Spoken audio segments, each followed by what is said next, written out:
Bonjour à tous, chers auditeurs, ici Paul-Hélène Aponceau pour un nouveau podcast. Et dans ce podcast, on va vous parler des entités sans âme qui court-circuitent l'éveil. Exactement, et c'est un podcast inédit, et vous allez voir que ça va extrêmement loin. Donc, vraiment, restez jusqu'au bout. Avant de continuer, on voulait vous annoncer que notre livre, La matrice archontique et le piège temporel, est disponible sur notre site librairiedubonheur.com et sur notre site au-delà de l'illusion.fr.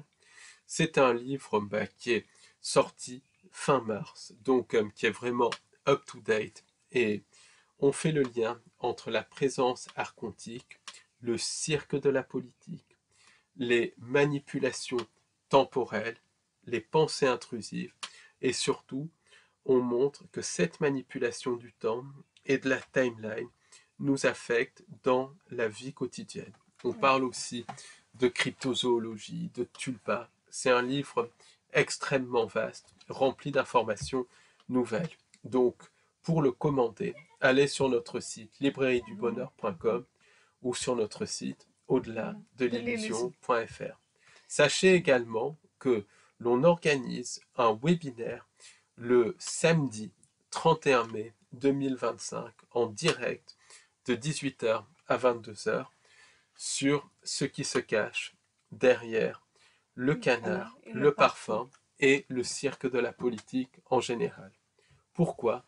Parce que ça a été un coup de maître, littéralement, la recherche de vérité aux États-Unis et dans le monde anglo-saxon, mais aussi dans une moindre mesure en France, a été totalement anesthésiée par ça. Et on verra que derrière tout ce cirque se cachent des entités, des civilisations parallèles, se cache aussi une magie noire à grande échelle pour endormir les masses. Et c'est tout connecté à l'incarnation des anges déchus dans la matière. C'est connecté aussi aux intelligences artificielles.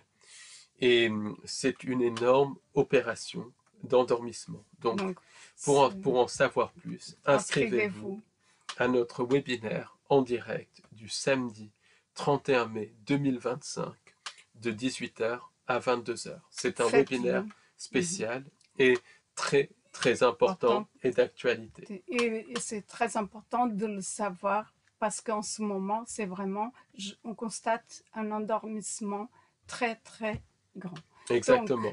Donc inscrivez-vous et venez nombreux. Alors, sachez aussi que le dimanche 1er juin 2025, donc le lendemain, on organise une visite guidée conférence à Paris. Donc, vous voyez que le week-end du 31 mai 1er juin, on va être actif sur le thème du cinéma et du lien entre cinéma, programmation mentale, programmation prédictive, magie noire. Et on posera la question, où s'arrête Hollywood, où commence le réel? Donc vraiment, c'est une visite guidée conférence inédite qui aura lieu à Paris le dimanche 1er juin de 13h à 18h. Donc le lieu de rendez-vous, c'est le pont Saint-Louis, Paris 4e arrondissement. C'est le pont qui relie l'île de la Cité et l'île Saint-Louis.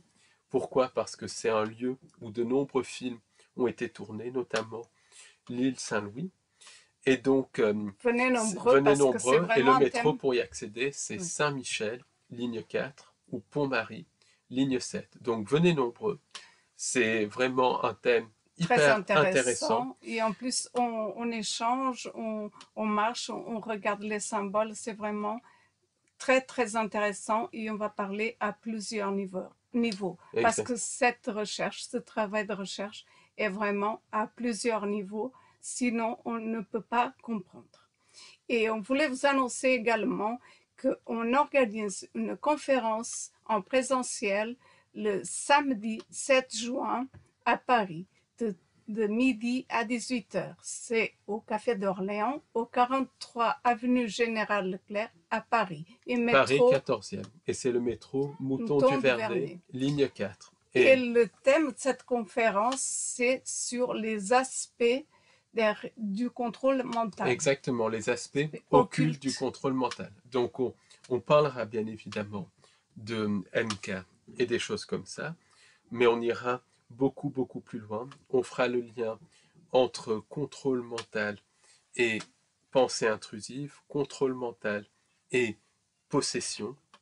Et on parlera également de la réalité même qui exerce une sorte de contrôle mental. On parlera aussi des vrils, du clonage. Donc c'est vraiment une conférence qui va aller très très loin avec des informations inédites. Et on verra que le contrôle mental, c'est bien plus vaste que ce que pensent beaucoup de personnes. Donc, allez-y. Venez nombreux parce que c'est un plaisir de vous rencontrer et c'est le moment, plus que jamais, d'être au courant de ces informations que, à part nous, très peu de chercheurs osent en parler. Exactement. Et donc, la conférence en présentiel aura lieu le samedi 7 juin 2025 de 12h à 18h au Café d'Orléans, au 43 avenue du Général Leclerc, Paris 14e, métro Mouton du Vernet, ligne 4. Donc c'est une vraie conférence à l'ancienne, en présentiel de 6 heures. Et ce genre de conférence, ça n'existe quasiment plus maintenant. Oui, c'est ça. C'est un moment aussi de partage et de convivialité. C'est vraiment, on a des très bons retours, vraiment. Venez nombreux, on sera très heureux de vous rencontrer. Donc, aujourd'hui, Paul, ça c'est très important.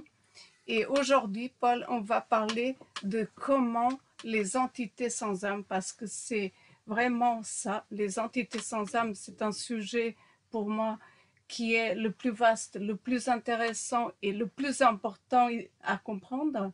Donc, comment elles arrivent à court-circuiter l'humain, puisque l'humain est quand même créateur et est quand même puissant. Alors là, on va parler du court-circuitage dans le cas d'un éveil ou d'un désendormissement spirituel, parce que l'éveil spirituel, c'est encore autre chose. En fait, quand quelqu'un commence à ouvrir un demi-œil, parce que tout le monde se dit réveillé, mais personne n'est réveillé, y compris nous, ça c'est clair. Surtout en Occident, ça dort.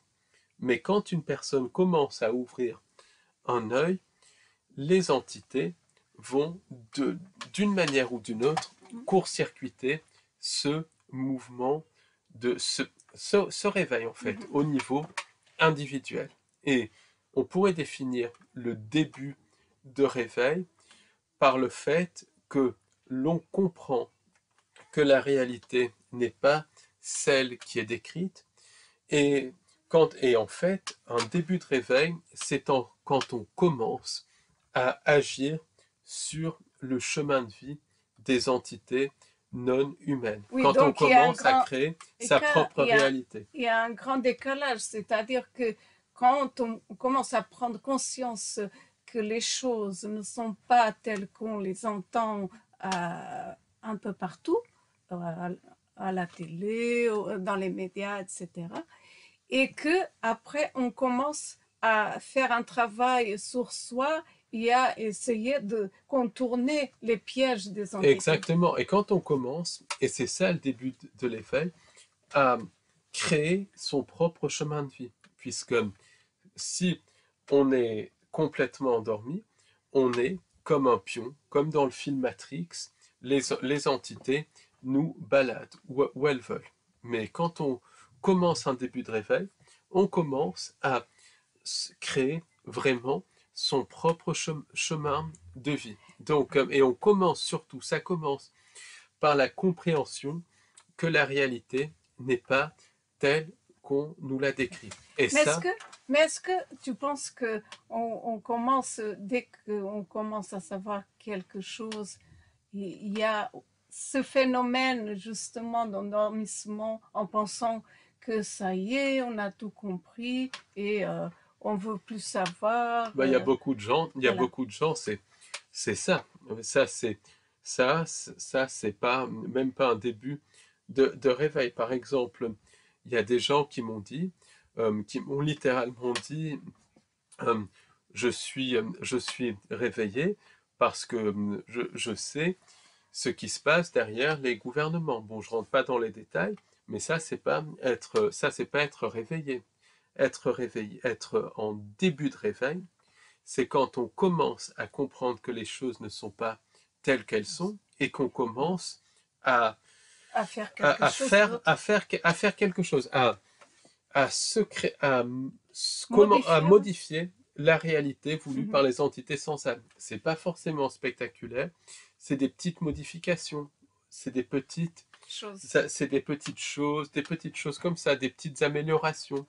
On commence à être plus gentil, par exemple avec ses proches, plus compréhensif, on a plus d'empathie, on apprécie plus une fleur, quelque chose comme ça, peu importe, des petites choses simples. Ça, c'est le tout début de l'éveil. Tout le travail reste à faire. Tout le travail, bien évidemment, reste à faire. C'est le tout début de réveil, mais il y a tout un chemin à parcourir, tout un chemin à chercher, tout un chemin à apprendre, il y a à la fois un travail sur soi à faire, s'informer, un travail aussi vraiment sur soi, de comprendre qui on est, de savoir ce qui vient de nous, ce qui vient de l'extérieur, ensuite de déprogrammer les peurs, les blessures et tout. C'est vraiment à plusieurs niveaux. Donc, et c'est quelque chose qui ne se fait pas du jour au lendemain. Beaucoup de personnes pensent que on est réveillé quand on fait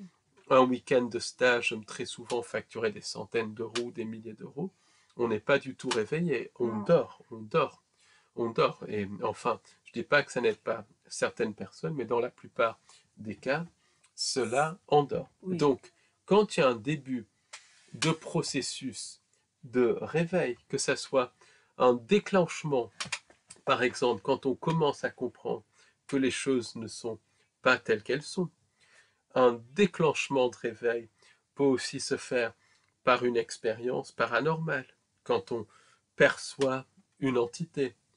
Ça peut aussi se faire par une synchronicité, tout ça, peu importe. Ça peut être déclenché par un livre, une rencontre. Peu importe, un début de réveil, le facteur déclencheur, ça peut être une infinité de choses. Une fois que ce facteur déclencheur arrive, et que ce grain de sable dans la matrice arrive, parce qu'il y a des grains de sable, puisque on a une conscience, et parfois la conscience, le moi supérieur, l'esprit, l'âme, peu importe, met quelque chose dans notre chemin pour une synchronicité. Ça s'appelle une synchronicité organique, une vraie synchronicité, pour déclencher un processus de réveil. Simplement, il y a des synchronicités artificielles, donc les cartes sont brouillées, et en plus, la plupart du temps, on est tellement endormi qu'on ne voit même pas les synchronicités naturelles. Donc un éveil, c'est quand il y a une synchronicité naturelle qui arrive, un début de réveil, mais je vais dire réveil pour simplifier, mais vous saurez que c'est un début de réveil, c'est quand il y a une synchronicité naturelle qui arrive, peu importe ce que c'est, et qu'on en tient compte. Et qu'on commence à changer notre vie pour le bien. C'est aussi simple que ça. Je voulais te dire, est-ce que ça arrive, et je constate que ça s'est passé avec beaucoup de personnes, que suite à une rencontre avec une entité, ces personnes-là ont été tellement secouées, ils ont eu tellement de mauvaises expériences que c'est ça qui les a fait venir voir ce qui se passe au-delà de tu vois ce que je veux dire, la télé, etc. Et là, elles ont commencé, elles commencent à voir ce qui se passe vraiment et qu'il y a des alternatives. Mais tout de suite, ces personnes-là, elles oublient. elles oublient, elles ont passé à autre chose, et puis Oui, voilà, tout devient normal. Simplement, il y a un les entités, endormissement des entités, parce que oui, c'est pour ça même que la mémoire à un niveau, parce qu'après il y a plusieurs niveaux, c'est pour ça que la mémoire lors d'abduction est effacée ou interférée, pour que la personne ne prenne pas conscience de la présence de ces entités, ou pour que la personne perçoive ces entités d'une autre manière. Par exemple, beaucoup d'abductés, c'est effarant, qui ont été torturés par les entités sans âme, il faut le dire, les choses oui, telles qu'elles oui. sont, parce que le but, c'est de prendre l'énergie. Ils vont se souvenir de leurs abductions, mais après, ils vont, ils vont penser, et ça c'est les pensées intrusives, que les entités font ça pour leur bien de l'humanité et tout, alors que pas du tout. Et il s'est créé tout un mouvement pour dire que les abductions ne sont même plus des abductions mais des expériences, alors que c'est des abductions pour court-circuiter pour court-circuiter justement le, le réveil qui peut être déclenché paradoxalement par le fait qu'on se rende compte que lors d'une abduction, qu'on est des pions de la part des entités. Oui, Ça c'est peut ça. déclencher un réveil. Mais C'est pour ça que les entités modifient la perception. C'est pour ça aussi qu'elles c'est pour ça aussi qu'elles bloquent les souvenirs et c'est pour ça qu'elles se font passer pour ce qu'elles ne sont pas, pour oui. court-circuiter le réveil, Et pourquoi les le mouvement de personnes réveil, et la pourquoi prise de conscience, on va dire. et pourquoi les personnes recherchent le paranormal, c'est après qu'ils aient eu des mauvaises expériences ou des Des expériences expériences, négatives, voilà. exactement. Et donc, une fois qu'on Donc, sait qu'il y a les entités derrière, il faut travailler les entités. Elles ne partent pas. Elles ne exact. partent pas. Donc, il faut vraiment faire un travail Sur nous pour sur, vibrer au-delà, pour, pour littéralement, pour que les entités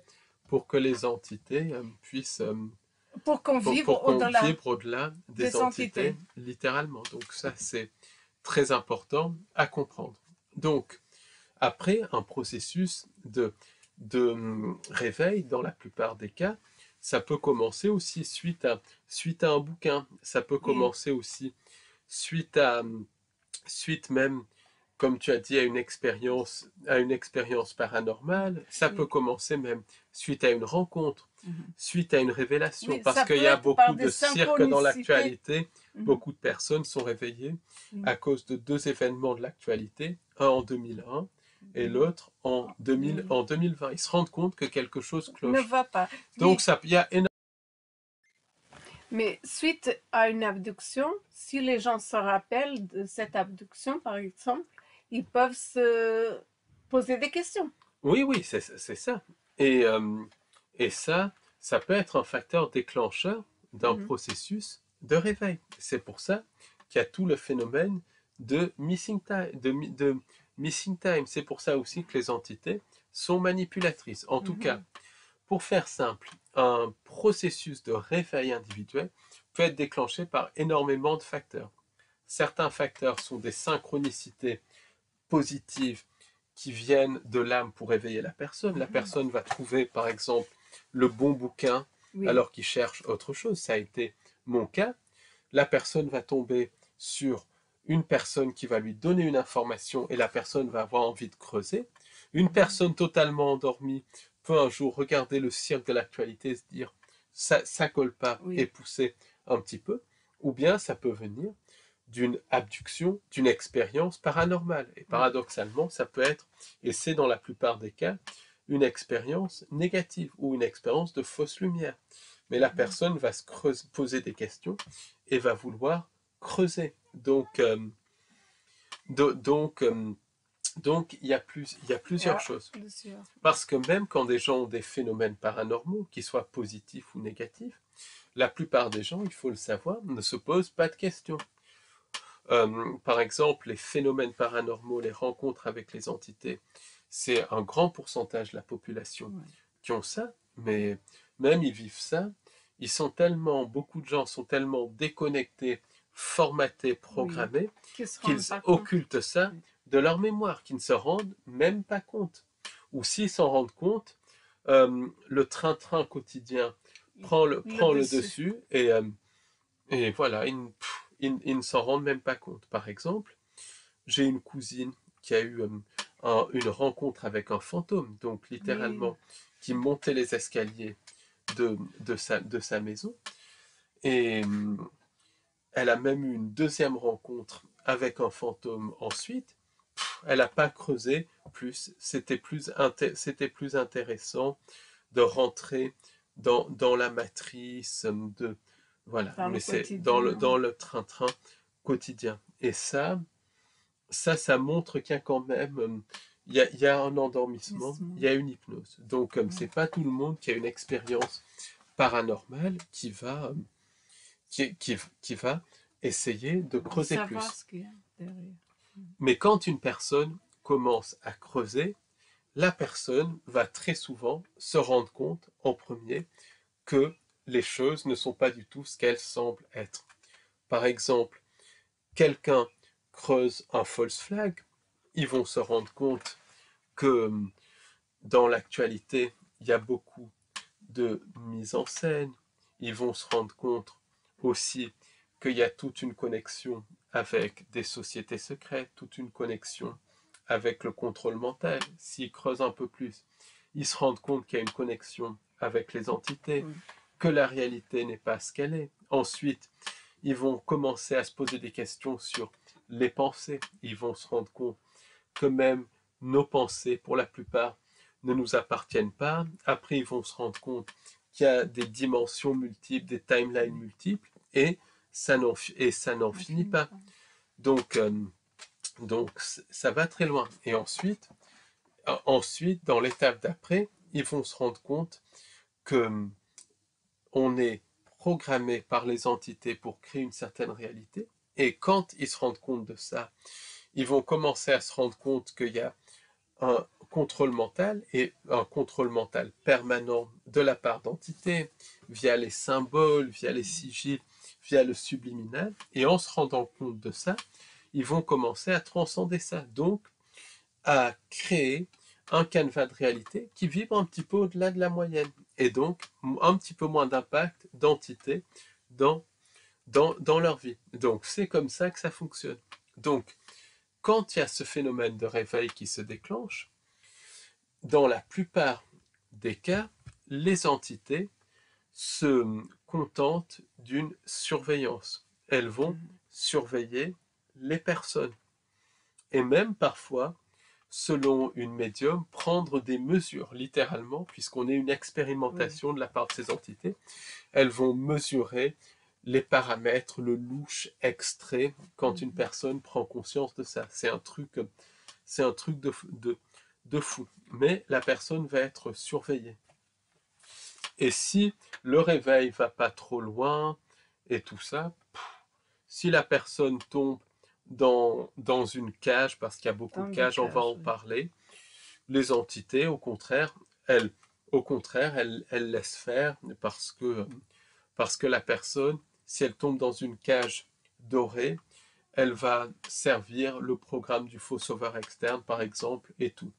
Mais donc ça sert quelque part les entités. Ça sert les entités.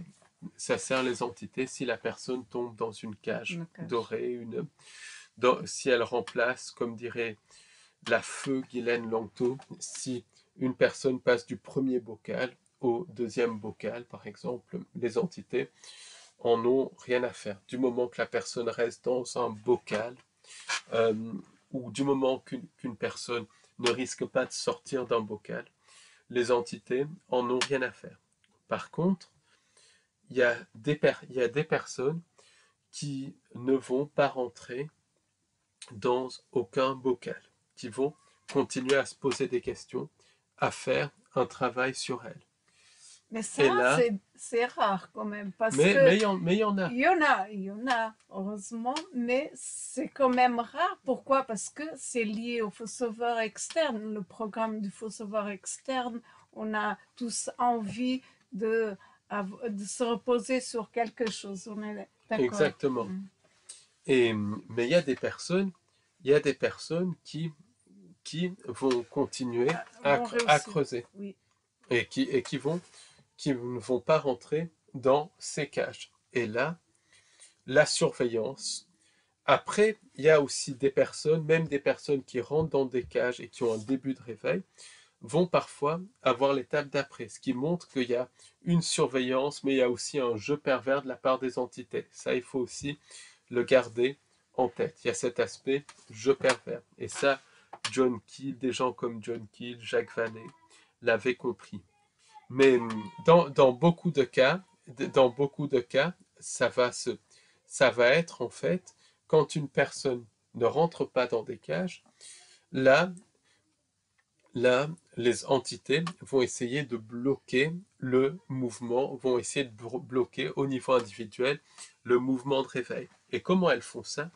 Elles font ça par les pensées intrusives. Ça, c'est le premier niveau. Elles vont, par les pensées intrusives, mettre des pensées dans la tête de la personne, et la personne va commencer à se dire, oh, finalement, ce que j'apprends, ce que je viens d'apprendre sur la nature de la réalité, c'est des bêtises. Finalement, ça ne me sert pas dans le quotidien. En plus, je me coupe de mon groupe d'amis, de mes collègues de travail. Donc je vais arrêter. Et la personne va se rendormir progressivement. Par exemple, j'ai connu une personne qui était artiste, et quelque part, un vrai artiste, c'est quelqu'un qui est inspiré, qui est dans un réveil, qui est inspiré par son âme et tout. Et cette personne, il commençait vraiment, il avait un travail de bureau, et à la fois, c'était un artiste de talent. Et il commençait à vivre de ses toiles. Et à un moment donné, il avait comme des doutes, il se disait, mais après tout, j'ai mon travail de bureau qui était chiant comme la pluie, soit dit en passant. J'ai mon travail de bureau qui me rapporte un bon salaire. J'ai une famille à m'occuper et tout. Donc finalement, je vais renoncer à mon art. Après, on devient marginal et tout. Donc la personne est rentrée dans son travail de bureau, a arrêté son art, et finalement la personne est tombée assez gravement malade suite à ça. Heureusement qu'elle s'en est ensuite sortie, mais elle a arrêté son art, elle n'a pas poursuivi son rêve. Et ça, c'est l'exemple typique de pensée intrusive, d'entités qui remettent dans une voie de garage. Après, ça peut aller crescendo. Si la personne se dit je ne vais pas écouter mes pensées, moi, au fond de moi, j'ai vraiment envie de poursuivre cette recherche, de poursuivre mon éveil, de poursuivre mon chemin spirituel, appelons-le comme ça, Oui. Là, les entités vont mettre des bâtons dans les roues. Les bâtons dans les roues, ça peut être des invasions de rêves, des cauchemars.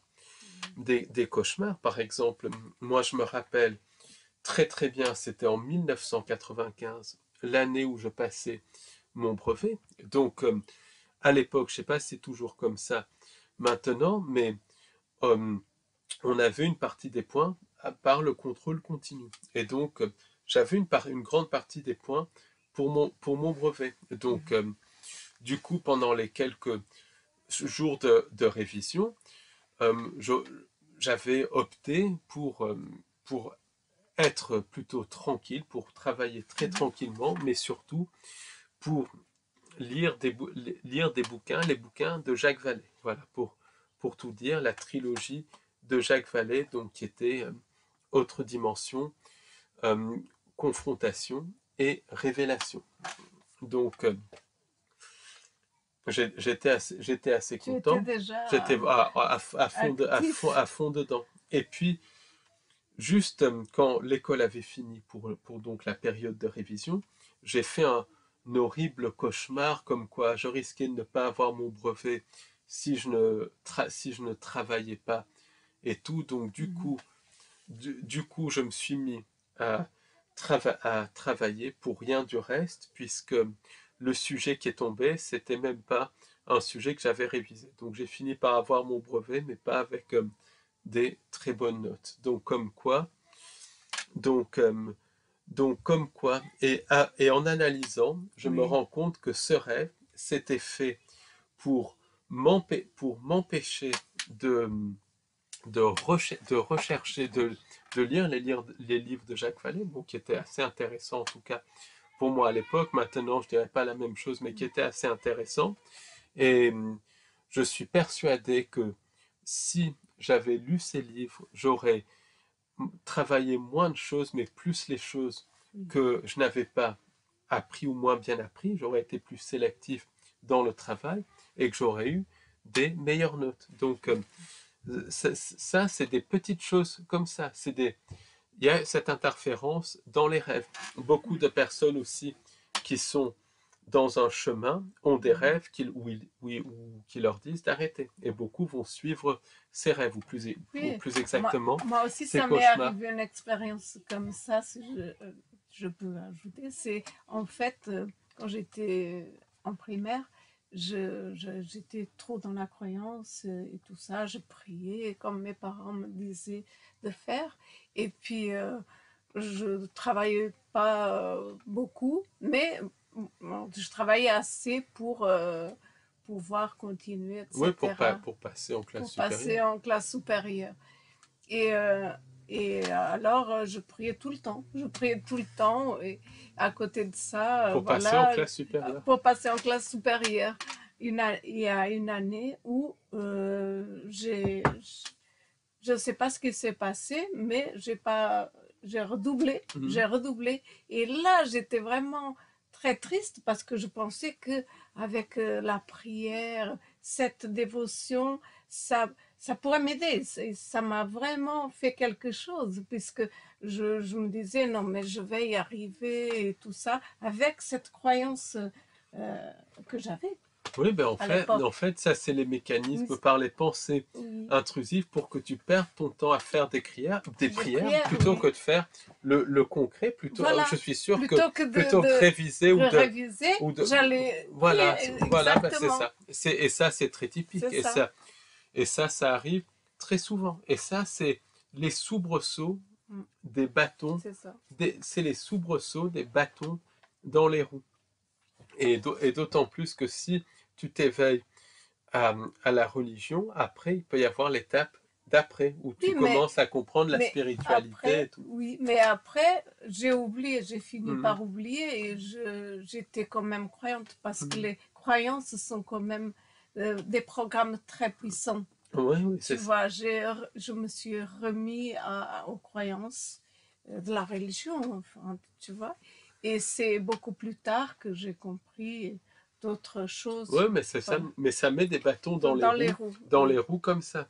Alors, ensuite, il y a des personnes, des personnes, ils vont être dans un chemin de réveil et ils vont rencontrer ce qu'on peut appeler des personnages non joueurs qui sont ou programmés par les entités dans la réalité, ou alors qui sont des personnes totalement interférées par les entités parce qu'il y a peu de connexion divine ou pas de connexion divine, qui ne sont pas des personnes méchantes, mais interférées par les entités, pour justement être dans la croyance qu'il n'y a que le système qui compte et tout. Et en début de processus de réveil, souvent on est très enthousiaste. Oui, Donc on commence exactement. à en parler à tout le monde. Et très souvent, les personnes, la plupart des gens, quand on en parle, ils ignorent, ils n'en ont rien à faire. Mais il y a des gens qui vont faire des commentaires très méchants. Et ça, c'est très souvent. Ou des personnes qui ont quasiment pas de connexion divine, qui sont interférées, ou des personnages non joueurs qui sont programmés dans la réalité, des inserts holographiques par les entités sans âme, pour bloquer le processus de réveil. Et beaucoup de gens, malheureusement, euh, ont des gens comme ça qui les empêchent d'aller plus loin. Et où ils sont moqués, où ils ont des commentaires méchants, et du coup, ils arrêtent leur processus de réveil, se réendorment et retournent dans la matrice. Parfois, il y a même des psychopathes qui sont mis dans les pattes Oui. de personnes en cours de réveil pour carrément les détruire pour pas qu'ils ne se réveillent. Et ça arrive beaucoup, beaucoup plus souvent qu'on peut le croire. Eve Lorgen parle de cas comme ça dans ses différents livres, dans ses différentes interviews. Donc, Donc ça va très loin. Et les psychopathes, c'est des personnes qui sont programmées dans la réalité par les entités sans âme pour détruire, ou des personnes qui sont possédées ou qui font partie de certaines lignées sataniques. Donc ça, en général, dans 9 cas sur 10, tous ces facteurs, ou un de ces facteurs, très souvent c'est un seul de ces facteurs, bloque le processus de réveil. Mais il y a des gens qui continuent. Et à ce moment-là, ça peut aller beaucoup plus loin. Ça peut aller jusqu'au gang stalking, au ciblage en réseau. Donc là, la personne va se retrouver suivie par des membres du réseau Gladio, avec tout un théâtre de rue et tout, le réseau Gladio, qui est connecté à l'ordre noir, qui est connecté au CMI, qui est connecté à la civilisation parallèle et aux entités sans âme. Le théâtre de rue peut être organisé directement par les entités sans âme, via les hybrides, via les lignées sataniques, via aussi des entités sans âme qui prennent forme humaine. Et puis, il y a tout un paramètre du ciblage en réseau qui est connecté aux pensées intrusives mises par les entités, qui est connecté aussi aux armes à énergie dirigées avec des effets physiques sur le corps. Il y a tout un paramètre qui est aussi connecté à la magie noire et qui est connecté aussi aux intelligences artificielles. Et ça se manifeste par des voies intrusives pour bloquer la personne. Donc beaucoup de personnes se retrouvent ciblées parce qu'elles commencent un processus de réveil. Le problème, c'est que beaucoup de personnes qui commencent un processus de réveil ne sont pas conscientes des entités, ne sont pas conscientes du ciblage. Donc, elles ne peuvent pas dire non, puisque tout ça, ça va affecter le subconscient. Donc les personnes vont être attaquées et ça va bloquer. D'où l'importance de cette information. D'où l'importance de l'information. Ça va bloquer le réveil. Et beaucoup de cas de Men in Black, par exemple, qui sont des entités sans âme, qui prennent l'aspect de Men in Black. Beaucoup de cas de Men in Black sont le fruit d'entités sans âme qui sont là pour effrayer les personnes. Et ces manipulations d'entités, d'hybrides au niveau physique, alors, selon une chercheuse de vérité, les Men in Black sont un type d'entité du nom de Orsen, et ces entités sont des entités de type rectilien, qui sont extrêmement haut placées dans la hiérarchie, extrêmement manipulatrices, et qui vont littéralement s'amuser à effrayer les personnes en cours de réveil pour vampiriser leur énergie psychique. Heidi Hollis fait le lien entre les entités de type MIB et les êtres des ombres, ainsi que Nick Redfern et John Keel faisaient le lien avec les entités sans âme et les démons. Donc on voit que tout est connecté. Et ces entités vont apparaître aux gens, menacer les gens, et parfois même littéralement tuer des gens, puisqu'il y a des personnes, suite à des apparitions de ce genre d'entités, qui vont mourir. Et ça, par exemple, il y a une personne, il y a un couple d'Américains qui ont laissé entrer chez eux des entités aux yeux noirs, et l'homme est décédé d'un cancer quelque temps après. Et ça, c'est corrélé à ces entités sans âme. De même, ces entités aux yeux noirs et ces entités de type Orsen sont derrière de nombreux accidents. Ça, c'est ce qu'il faut savoir. Alors, beaucoup de personnes pensent que ce genre de phénomènes, comme le ciblage et tout, sont connectés au service de renseignement. Et à un niveau, c'est vrai, puisque les services de renseignement des différents pays sont connectés à l'ordre noir, qui sont connectés à la civilisation parallèle et aux entités sans âme. Mais il y a des personnes qui se retrouvent ciblées, qui ont un processus de réveil et qui n'ont parlé à personne de leur processus de réveil. Donc on voit bien, ils n'en ont pas parlé, ils n'en ont pas parlé au téléphone ni rien. Donc on voit bien que ce ciblage est connecté aux entités elles-mêmes. Et ça, c'est ce que John Keel avait bien compris. C'est les entités elles-mêmes qui vont empêcher le réveil d'une personne. Après, le ciblage, c'est à plusieurs niveaux. Il y a aussi des personnes qui sont ciblées aléatoirement parce qu'il y a ce jeu pervers de la part des entités, de la part des lignées sataniques et des choses comme ça. Mais c'est très connecté aussi et c'est connecté aussi à ce court-circuitage du processus de réveil. Dans le processus de réveil aussi, il y a des manipulations de la réalité. Les personnes vont littéralement avoir des synchronicités artificielles pour qu'elles ne rentrent pas dans un processus de réveil. C'était le cas de Carissa Conti, par exemple. C'était une personne qui avait vécu des abductions, elle est encore vivante, qui a vécu aussi du ciblage et qui avait l'intelligence de se poser des questions. Et elle avait compris que derrière ces abductions et son ciblage, il y avait des facteurs humains, des sociétés secrètes, le CMI et tout, et il y avait des entités non humaines. Donc elle avait compris ça.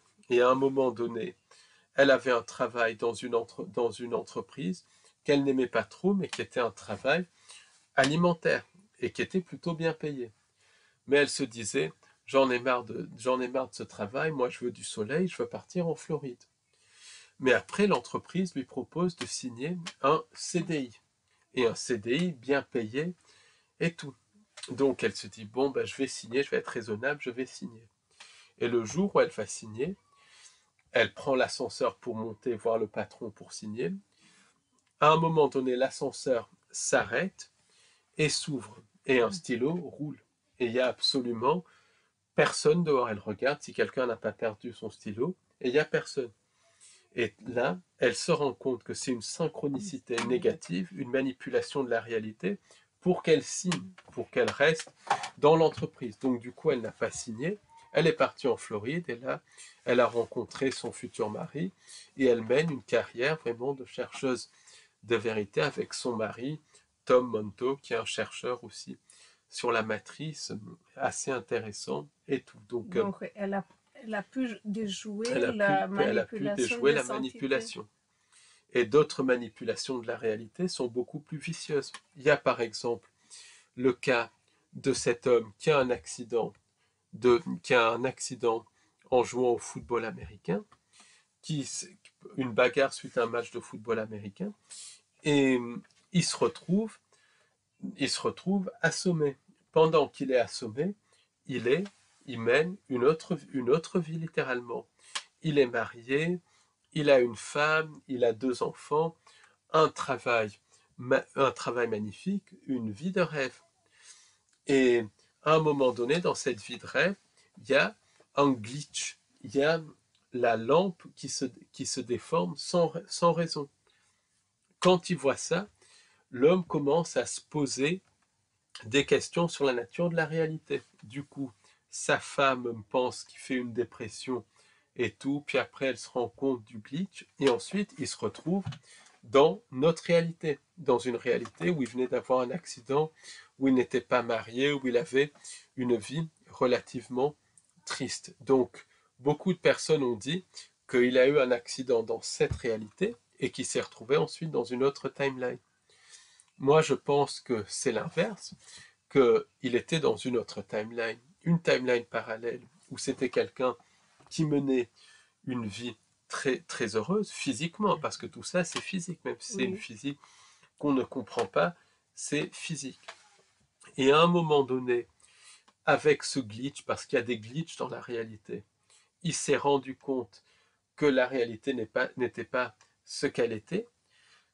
Les entités, ça a dérangé les entités, peut-être qu'il se posait trop de questions, peut-être aussi qu'il avait un poste haut placé, qu'une personne haut placée se réveille, ça peut déranger à un niveau. Donc les entités ont reprogrammé sa réalité pour qu'il se retrouve dans notre timeline. Et toute sa vie avec l'accident et tout, c'est un programme des entités. Il s'est retrouvé dans cette timeline, il a été inséré dans cette timeline et sa vie totalement changée.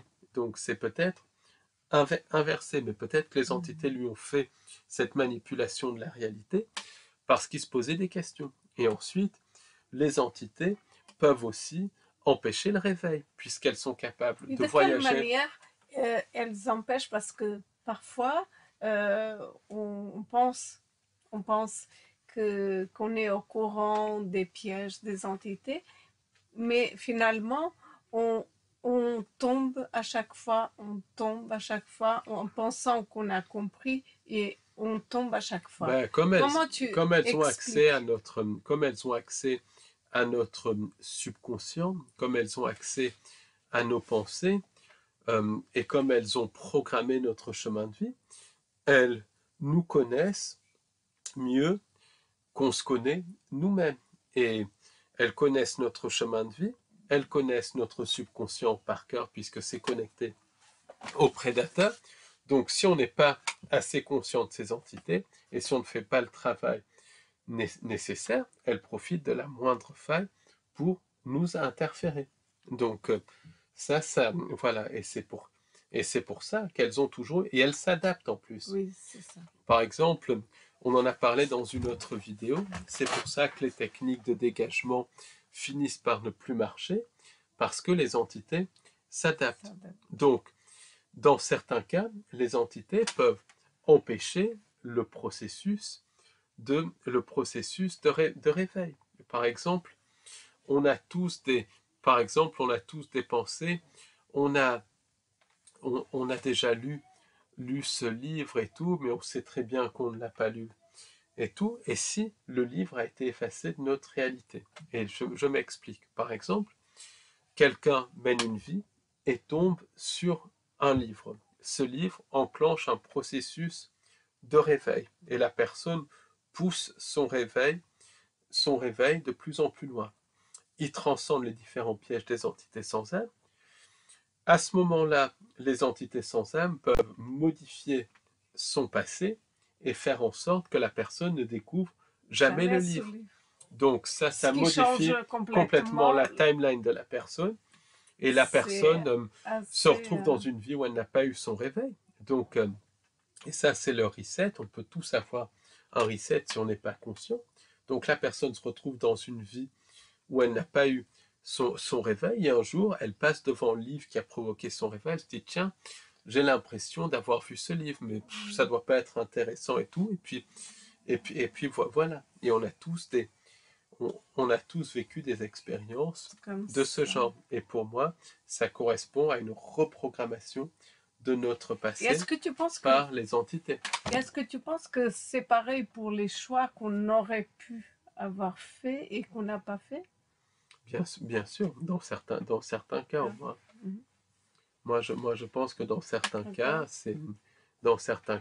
c'est ça. C'est les choix qu'on aurait pu faire et qu'on n'a pas fait. C'est connecté directement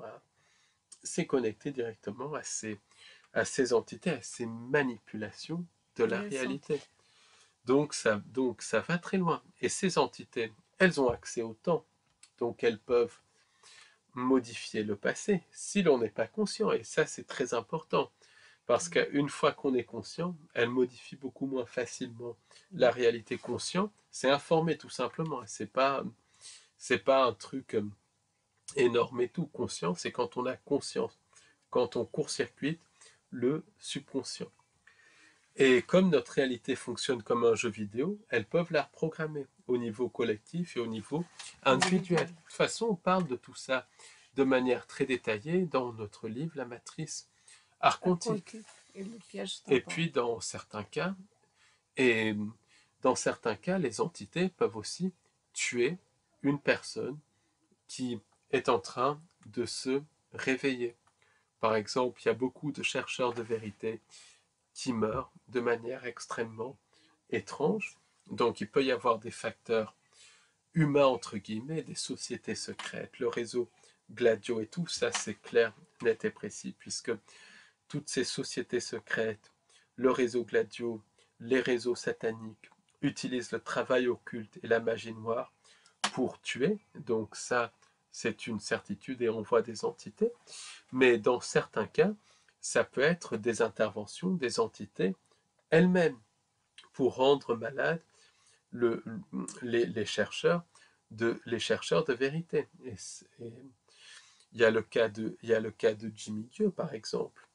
Il y a d'autres cas aussi sur lesquels dont je ne parlerai pas ici.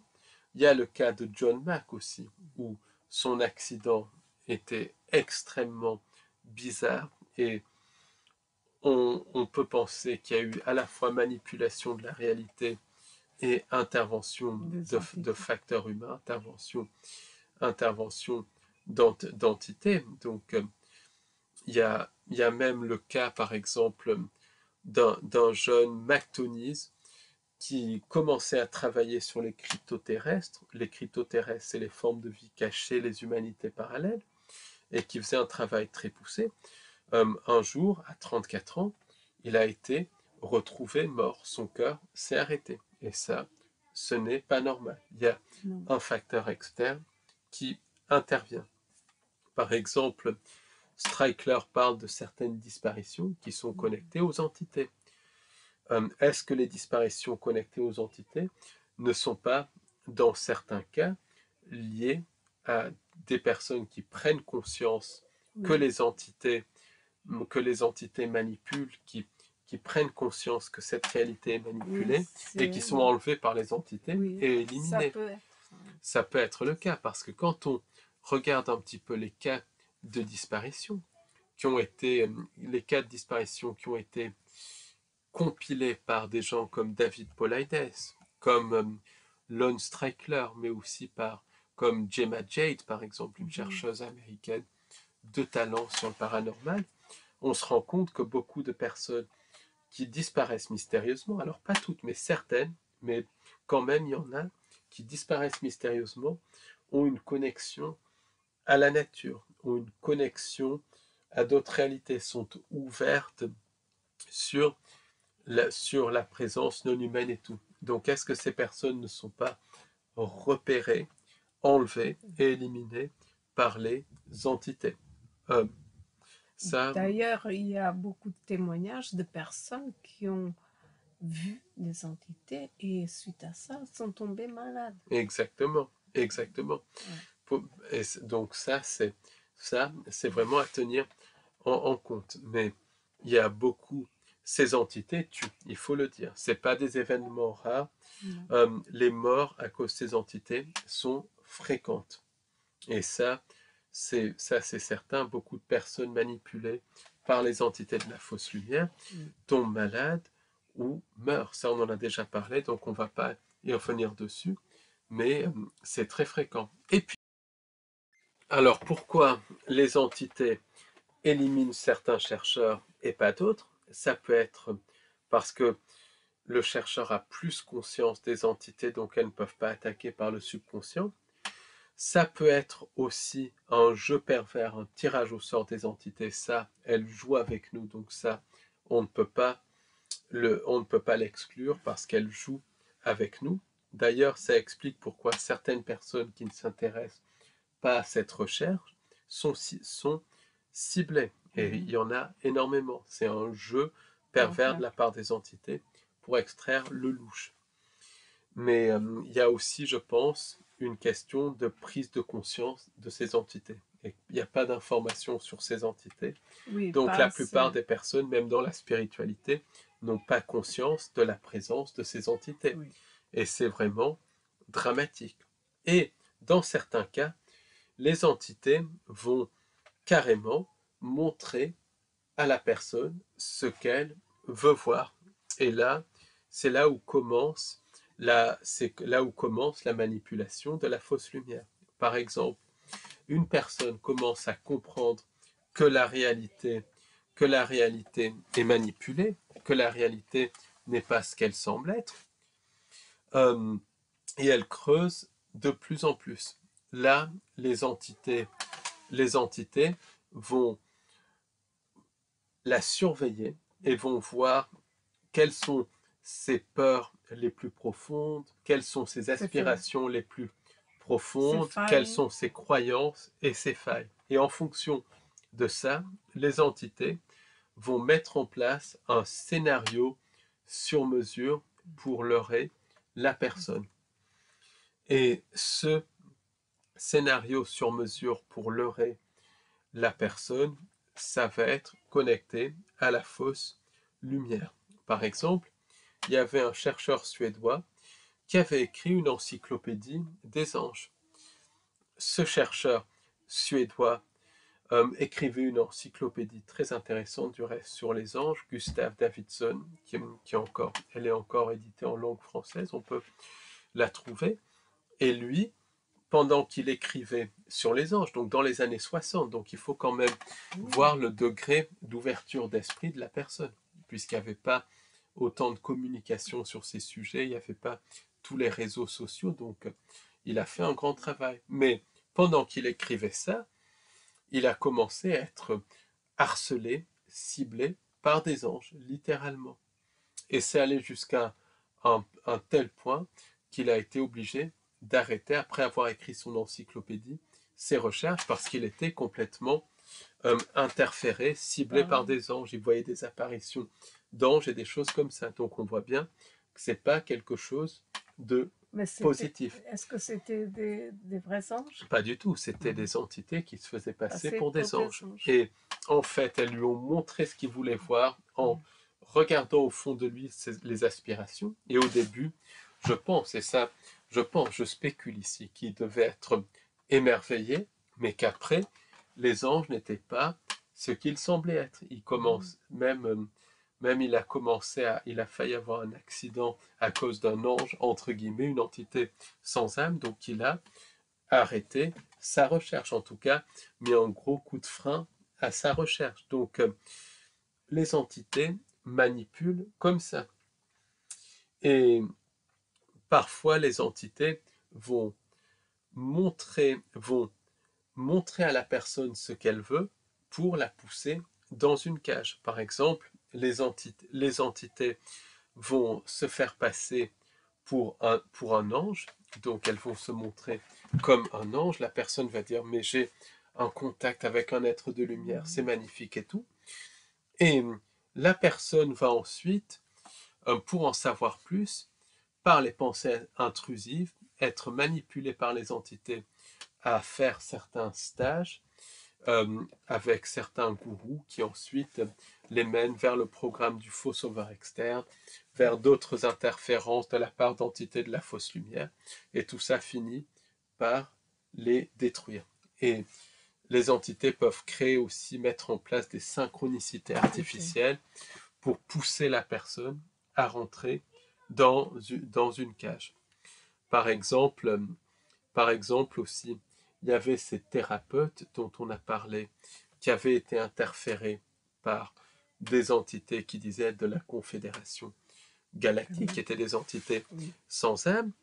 Et ces entités, elles ont profité de quoi? Elles ont profité de l'attente de ces thérapeutes pour vis-à-vis d'un faux sauveur externe, de certaines croyances qu'avaient ces thérapeutes. Ensuite, elles ont, via les pensées intrusives, via des synchronicités artificielles, fait en sorte que ces thérapeutes fassent des stages chez certains gourous qui ensuite les exposent encore plus à des entités qui se font passer pour des galactiques, mais qui sont en fait des entités liées à la fausse lumière. Et ces entités ont failli détruire ces thérapeutes. Ça a conduit à la séparation du couple et tout, enfin un truc assez terrible. Mais dans ces cas-là, les entités montrent à la personne ce qu'elle veut voir pour mieux la leurrer, pour mieux la piéger. Et ensuite, au début, ça va être quelque chose de très positif. Et ensuite, il va y avoir pour accrocher et puis ensuite une destruction. Et la destruction se fait par syndrome du contacté. Ça peut être la ruine financière d'abord, ensuite le couple détruit où la personne se retrouve isolée. Et après, c'est la santé qui est détruite et la personne peut finir par en mourir. Ou bien dans d'autres cas de figure, l'entité se montre sous un jour positif, comme un soi-disant être de lumière, un soi-disant frère galactique, un guide, un proche décédé. Et puis ensuite, l'entité va se montrer sous son vrai visage et va se montrer sous forme de poltergeist, autrement dit, va faire bouger des objets, créer des phénomènes paranormaux catastrophiques qui détruisent des familles. Beaucoup d'incendies mystérieux apparaissent aussi chez des contactés. Et en fait, tout ça, c'est provoqué par les mêmes entités, mais qui se présentent à la fois sous un aspect fausse lumière et sous leur vrai aspect. C'est comme beaucoup de personnes qui ont vu des personnages religieux comme la Vierge Marie ou le Christ, vont à la fois voir ces personnages religieux, mais être attaqués par le démon. Et dans de nombreux cas, les personnages religieux et les démons sont les mêmes entités, mais qui se montrent sous leur vraie forme quand c'est des démons, et ensuite qui se montrent sous leur aspect fausse lumière pour générer un scénario, pour générer des systèmes de croyances et vampiriser le louche. C'est très sournois. C'est extrêmement sournois. Est-ce que tu penses que c'est possible de vraiment connaître tous ces mécanismes de manipulation des entités sans âme? Parce que c'est vraiment un long chemin. C'est très difficile à connaître. C'est tout un travail parce que et elles adaptent leur manipulation autant à la personne, à l'époque. Par exemple, aussi, ce qui va se passer, c'est qu'il y a des personnes qui sont en cours de réveil et les entités vont leur donner des dons de médium synthétiques par leur technologie. En fait, les personnes peuvent avoir des dons réels, mais les entités vont remplacer leurs dons réels par des dons synthétiques qui, au début, paraissent vraiment magnifiques. Ces gens-là vont pouvoir percevoir l'invisible, même prévoir l'avenir, communiquer avec les morts et tout. En fait, c'est connecté aux technologies des entités, c'est des mises en scène, comme les entités peuvent voir le temps, elles peuvent prédire l'avenir de personnes qui consultent ces médiums et tout. Donc les entités, pour leurrer le médium, elles donnent au médium ce qu'il veut avoir, des dons de médium par exemple, et ensuite le processus de destruction commence. Elles retirent les dons de médium, ensuite elles rendent le médium, elles ruinent le médium très souvent, il faut dire les choses telles qu'elles sont. Elles isolent le médium, elles le rendent malade, elles le détruisent et parfois elles le possèdent. Beaucoup de médiums finissent détruits ou possédés s'ils n'arrivent pas à distinguer entre entités sans âme et vrais décédés. Parce que les entités sans âme peuvent se faire passer pour des vrais décédés. D'où l'importance du discernement et tout ça. Par exemple, beaucoup de personnes ont des révélations, des éveils spirituels, et ça prend des tournures catastrophiques. J'ai connu plusieurs personnes qui ont eu des réveils spirituels, et ces réveils spirituels les a conduits quasiment à la folie. Et ça, c'est plusieurs cas. Et en fait, dans ce cas-là, c'est des gens qui ont un vrai réveil spirituel. Donc le réveil spirituel, c'est positif. Mais ensuite, des entités interfèrent dans le réveil spirituel, leur donnent ce qu'ils veulent voir, et ensuite finissent par les isoler, les ruiner, les rendre malades, parfois les tuer ou parfois les posséder et les détruire pour vampiriser leur louche. C'est pour ça qu'il faut faire extrêmement attention parce que quand on commence un réveil spirituel, c'est une chose magnifique, ça c'est clair, mais les entités tentent des pièges. Certains pièges sont évidents, mais très souvent les entités vont montrer aux personnes ce qu'elles veulent voir, leur dire ce qu'elles veulent entendre, en utilisant leurs aspirations les plus profondes pour les mettre dans des cages et ensuite pour les détruire. Est-ce que tu penses que on peut arriver au point de non-retour si vraiment on ne fait pas un travail, on n'essaye pas de savoir la manipulation des entités sans âme qui veut vraiment arriver à un but ou Ça, pas. ça peut. Et par exemple, Parce que un, les entités sans âme n'ont pas de but, n'est-ce c'est pas? un jeu, c'est C'est un un jeu. jeu pervers. Ou Enfin, elles ont un elles ont un but but, c'est sans l'avoir. vampiriser le louche, jouer avec nous, mais un jeu pervers, Ouais. et prendre notre âme. Donc il y a des buts. À la fois, il y a un plan très structuré, mais à la fois, il n'y a pas de but. Et c'est ce qu'avait compris Carissa Conti, c'est ce qu'avait compris John Keel. Il y a à la fois un but de vampiriser, de prendre l'énergie psychique et physique, et à la fois un but de détruire. Donc c'est quelque chose qui va extrêmement loin. Et je vais donner le cas de Georges Adamski. Georges Adamski, c'est quelqu'un qui est né en 1891, qui est mort en 1965, si ma mémoire est bonne, 64 ou 65, peu importe. Et c'est quelqu'un qui avait des dons authentiques de médium dans sa jeunesse. Et c'est quelqu'un qui a très tôt eu une ouverture spirituelle. Donc il est rentré un petit peu dans la spiritualité New Age et tout ça. Bon, il s'est fait un petit peu avoir par le New Age, mais quelqu'un qui avait une ouverture spirituelle très en avance sur son temps. Il comprenait qu'il y avait des entités non humaines, qu'il y avait beaucoup de choses. Et c'est quelqu'un qui avait des dons authentiques.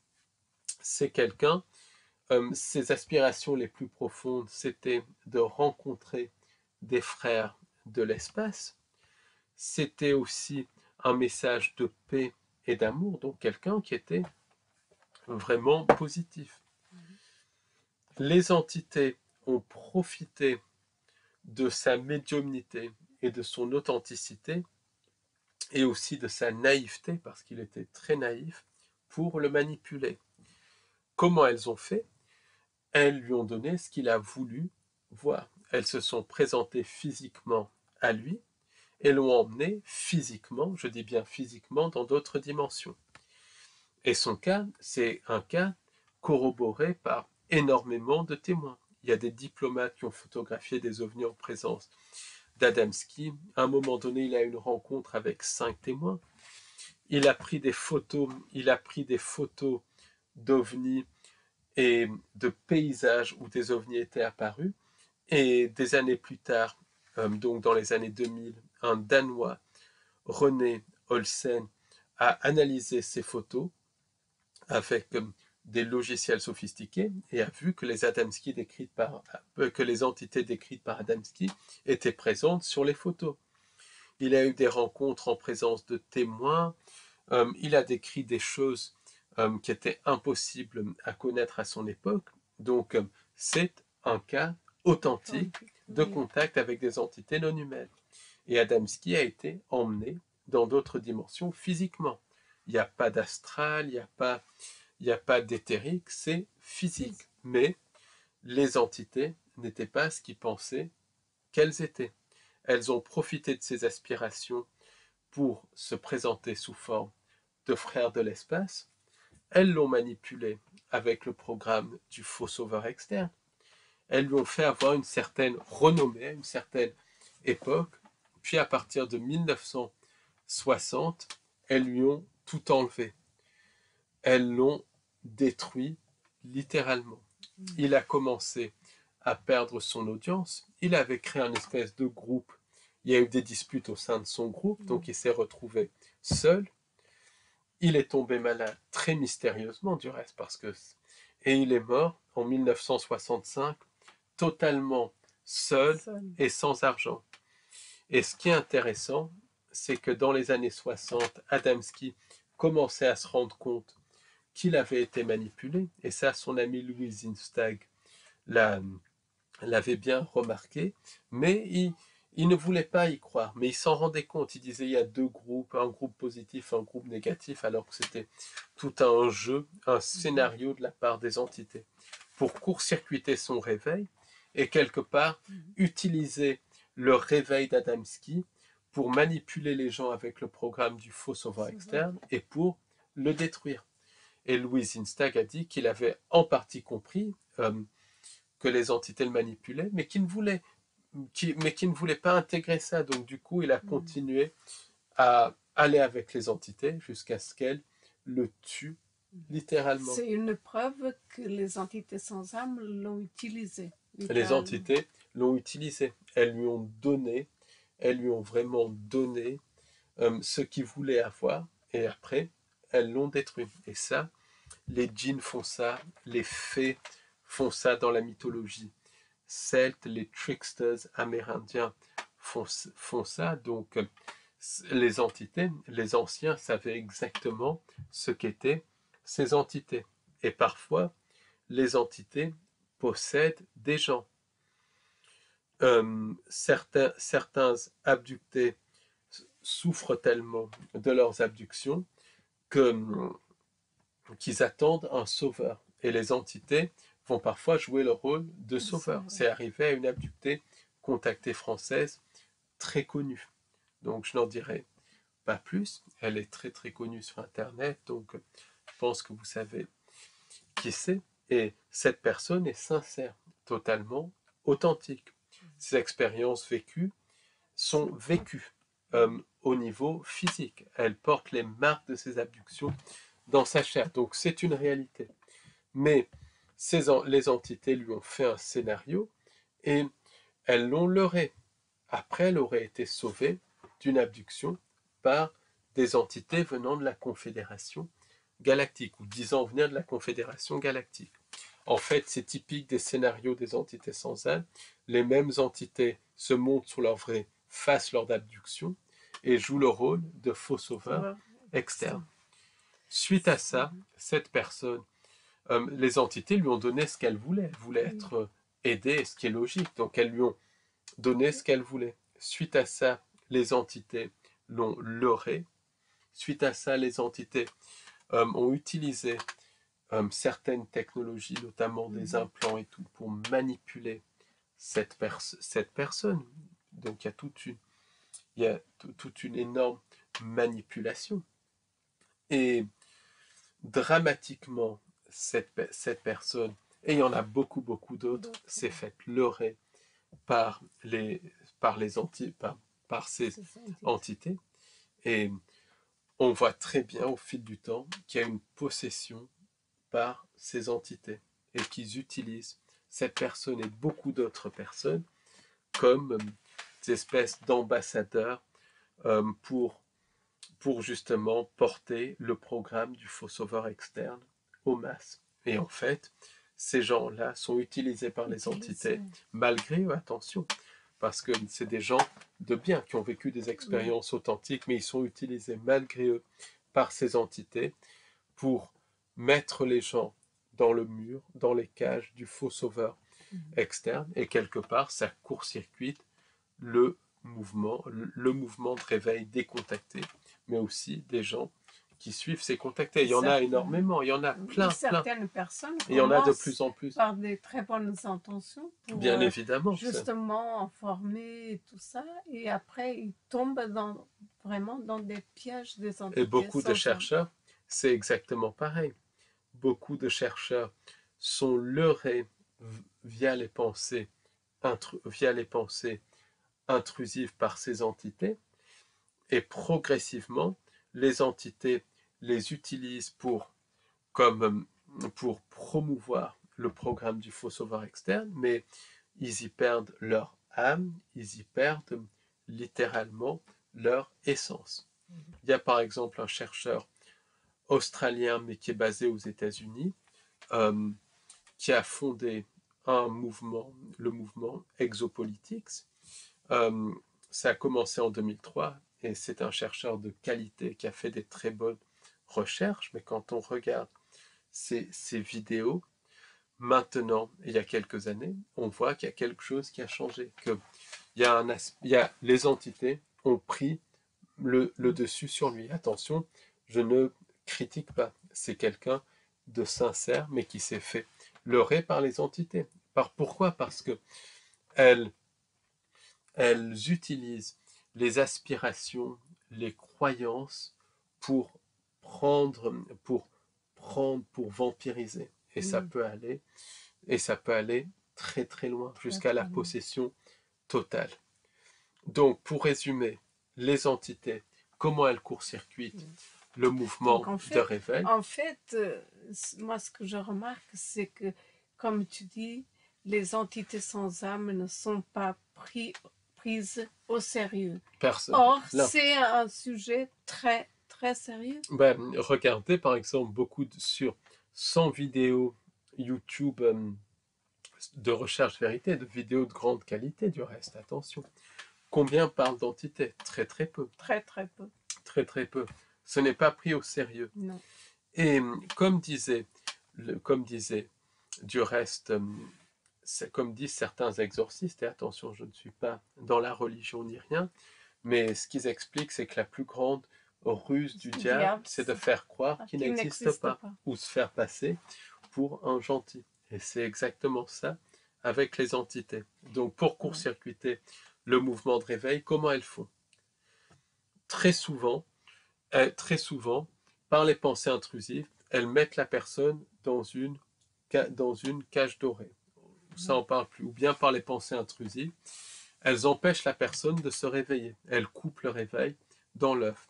Sinon, elles utilisent des personnages non joueurs, des psychopathes, d'autres pensées intrusives pour empêcher la personne de se réveiller.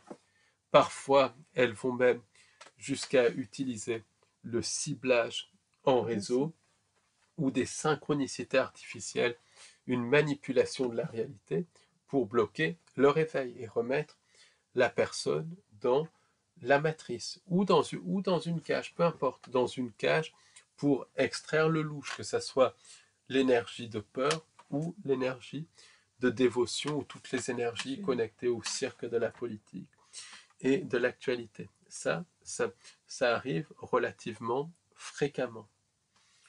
Mais si la personne résiste aux entités et que résiste à toutes ces manipulations, mais que la personne n'a pas conscience des entités, et ça peut arriver, à ce moment-là, les entités peuvent éliminer la personne, littéralement. Donc ça, c'est les disparitions et tout, c'est le travail de Paulides, de Streichler.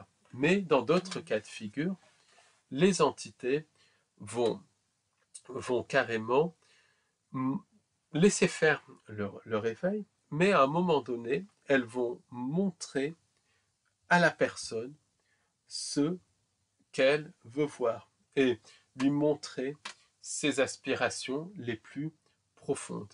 Autrement dit, elles vont utiliser les désirs de la personne, les croyances de la personne, les envies de la personne pour se manifester d'une manière ou d'une autre.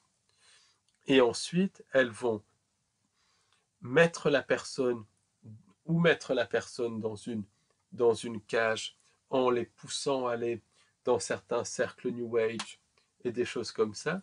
Ou alors, quand la personne a accroché aux entités, les entités vont détruire la personne après l'avoir mise dans une cage. Donc, elles vont non seulement mettre la personne dans une cage pour vampiriser encore plus de louche, mais elles vont vampiriser une double dose en détruisant la personne. Oui, puisqu'elles font tourner en rond aussi. Elles font aussi tourner en rond. Donc, beaucoup de personnes, les entités, leur montrent ce qu'elles veulent voir pour ou les détruire, ou les mettre dans des cages, ou alors, littéralement, les posséder. Et comment elles font ça? Par les pensées intrusives, elles se glissent dans le subconscient de la personne, elles absorbent les envies les plus profondes, les désirs les plus profonds, elles utilisent aussi les peurs, les aspirations, et elles vont se manifester d'une manière ou d'une autre, ou physiquement, ou télépathiquement, ou par des dons de médium synthétiques. La personne va adhérer aux entités et va rentrer dans une cage. Et ensuite, où les entités laissent la personne dans la cage et l'utilisent pour promouvoir le programme du faux sauveur externe par exemple, ou bien la personne met la personne dans la cage et ensuite se montre sous leur vraie forme et détruisent la personne. C'est le jeu des entités. Donc, quand une personne, le réveil spirituel, c'est la plus belle des choses. Mais ça c'est une certitude. Mais ce qu'il faut, c'est bien comprendre que quand on commence un réveil spirituel, les entités surveillent, puisqu'on est dans leur réalité, dans leur matrice, et elles ont des technologies qui ont des milliards d'années d'avance. Donc c'est garder ça en mémoire. Très important. Ensuite, c'est bien comprendre, c'est bien prendre conscience de ces entités. Elles n'ont pas de prise sur la conscience. Donc une fois qu'on prend conscience des entités, elles peuvent beaucoup moins nous manipuler via le subconscient. Et ensuite, c'est prendre conscience de qui on est pour déjà distinguer les pensées qui viennent des entités et les pensées qui viennent de nous, et reconnaître et guérir les failles dans lesquelles que les entités peuvent utiliser pour attaquer via les pensées intrusives. Donc ça, c'est très très important. Ensuite, c'est aussi comprendre que les entités, elles cherchent nos aspirations les plus profondes, donc ou elles nous détruisent, ou bien elles nous montrent ce qu'on veut avant de nous détruire. Donc c'est bien prendre conscience quand on a un contact avec une entité non humaine, que 9 fois sur 10, c'est une entité sans âme, et que dans certains cas, l'entité sans âme va utiliser nos aspirations pour se faire passer pour un être de lumière, pour un faux sauveur externe, pour un personnage religieux en fonction de nos croyances.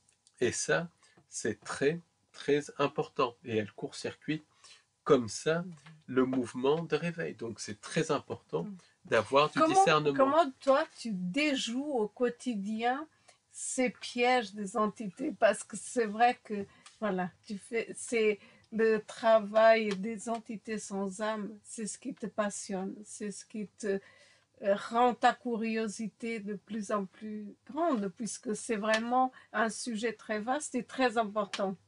Comment tu fais? Déjà, je ne sais pas si j'arrive à tout déjouer, parce que voilà, bien malin celui qui dit qu'il peut tout déjouer. Tout de suite, si quelqu'un me dit ça, je me méfie, voilà, parce que. Mais en fait, c'est déjà prendre conscience de ces entités. Et moi, ce que j'essaye de faire, c'est me créer mon propre bonheur dans le quotidien pour vibrer, pour essayer en tout cas de vibrer un chouïa au-dessus des entités. Parfois ça marche, parfois on est toujours tiré vers le bas, mais j'essaie de vibrer un chouïa au-dessus des entités pour qu'elles aient moins d'impact sur moi.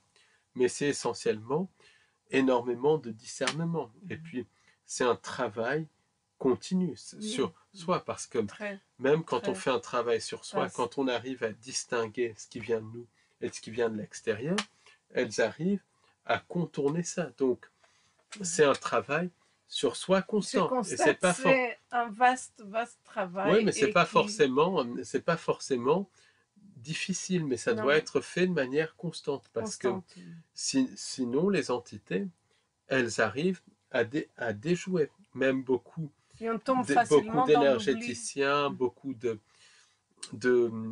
d'exorcistes mettent au point des techniques. Et je précise, je suis ni énergéticien ni exorciste, ça c'est très clair, mais beaucoup de personnes, c'est pour donner un exemple, mettent au point des techniques, et les techniques marchent un certain temps, puis elles ne marchent pas. Pourquoi? Parce que les entités, oui, et les entités s'adaptent. Donc c'est déjà prendre ça en conscience, que les entités s'adaptent. Donc c'est essayer d'avoir une longueur d'avance sur les entités. Et toujours aussi persévérer, parce qu'elles cherchent par tous les moyens à détruire, mais c'est persévérer. Ça, c'est hyper, hyper important. Et c'est en fait se créer son propre bonheur dans le quotidien, et un travail sur soi pour soigner un maximum de nos blessures, on en a tous, pour éviter que les entités s'y engouffrent. C'est pas facile, parce que il y a énormément de travail à faire. C'est un travail sur soi constant. Mais donc c'est comme tu dis souvent, c'est vaste, mais c'est pas compliqué. Voilà. voilà, C'est ça il y a beaucoup de qu'il choses à faire, faut mais c'est pas retenir. compliqué. Voilà. Par exemple, une simple promenade en forêt où on est heureux, on observe la nature, ça vaut 10 milliards de stages à plusieurs milliers d'euros. Oui. Ça, c'est évident. C'est des choses simples, voilà, C'est un qu'on a exemple. au fond de nous. Et donc, je pense que ça passe vraiment par la prise de conscience, l'information, le travail sur soi et nos capacités créatrices. Et c'est toujours avoir une longueur d'avance sur les entités. C'est-à-dire, toujours pareil, travail sur soi et créer une réalité qui vibre au-delà des entités, une réalité humaine. Mais c'est à faire au quotidien. C'est pas toujours facile, mais je pense que de fil en aiguille, on finira par créer collectivement une réalité qui vibre au-delà, un canevas de réalité qui vibre au-delà des entités sans âme. Et à ce moment-là, elles n'auront plus d'impact, d'emprise sur nous, puisqu'on vibrera au-delà de ces entités. Je pense que c'est une clé. Oui. Donc ça, c'est évident que c'est un travail constant. Moi-même, je le dis très clairement, je suis tout sauf éveillé. Je commence à ouvrir un demi d'un quart, d'un huitième d'œil. Mais voilà. Et quand on comprend ça, qu'on ne sait rien, quand on sait le peu qu'on sait, c'est ce qui nous fait avancer aussi, parce que beaucoup de gens tombent dans la complaisance. C'est aussi savoir qu'on sait rien, qu'on en apprend tous les jours. Et c'est hyper important, je pense. Rester ouvert d'esprit et continuer ce travail qui est très vaste et passionnant. Merci de nous avoir écoutés et à très bientôt pour un nouveau podcast. Merci de nous soutenir. Merci beaucoup. Merci Au revoir, à à tous. bientôt. Au revoir.